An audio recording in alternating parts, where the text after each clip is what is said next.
shoot for here is just a better ongoing relationship with Europe. Ian Anderson, Chair of the Communications Group Cicero, thank you very much.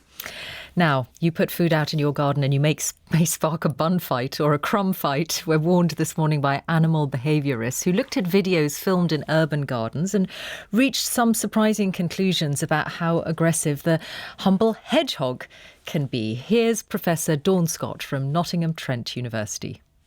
We recorded the behaviour between different animals. We're mainly focusing on hedgehogs, but we also looked at badgers, foxes, and also we got a lot of interactions with cats.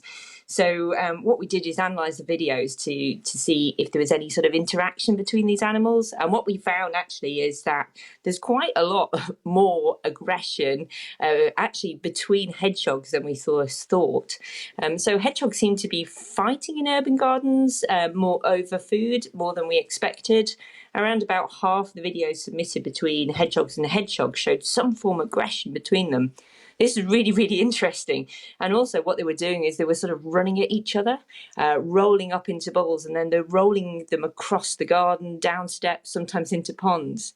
So this has just shown us that, by providing food, these high concentrated food in urban gardens does actually cause strange, different behaviour with animals that are living there. How can you be sure that it is about the food and not merely animal behaviour in competition? So when we study hedgehogs in the wild, we don't tend to see them interacting very much outside of the breeding season. So these are very different types of resources than what they would usually come across. These are really high quality patches in people's gardens. And we know that hedgehogs use food provided by people, and it's quite an essential resource for some of these animals.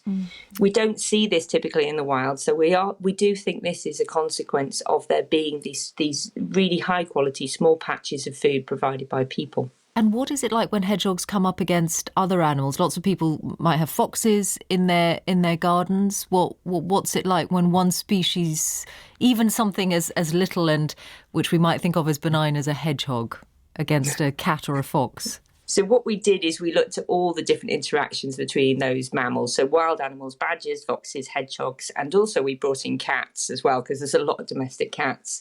So in terms of hedgehogs with other animals, badgers always dominate interactions with all animals. But what we found really interesting is actually hedgehogs against cats. So cats are not sure what to do with a hedgehog. So when it comes to competing for food, when they're trying to get access to food, actually hedgehogs tend to win in terms of being able to actually access those resources over cats. Cats don't know what to do with hedgehogs. Have you got advice for people then? Because you said that that this kind of food that people leave out is an important source of food for them, but leads to these kinds of interactions. I think with any feeding, we need to just be really sensible. So we're trying not to get lots of animals together at the same place at the same time. It's not just fighting, but it also could be sort of things like transmission of disease. So we need to make sure that if we are providing food in gardens, that we scatter it, that we also make it less predictable. So there's less chance of those animals coming into the same place at the same time. So just be sensible. Try to create a natural resource as opposed to sort of an artificial clumped high quality resource in a single place in the garden. Okay. Professor Dawn Scott, thank you very much. Thank you. 7 minutes to 9 is the time. What could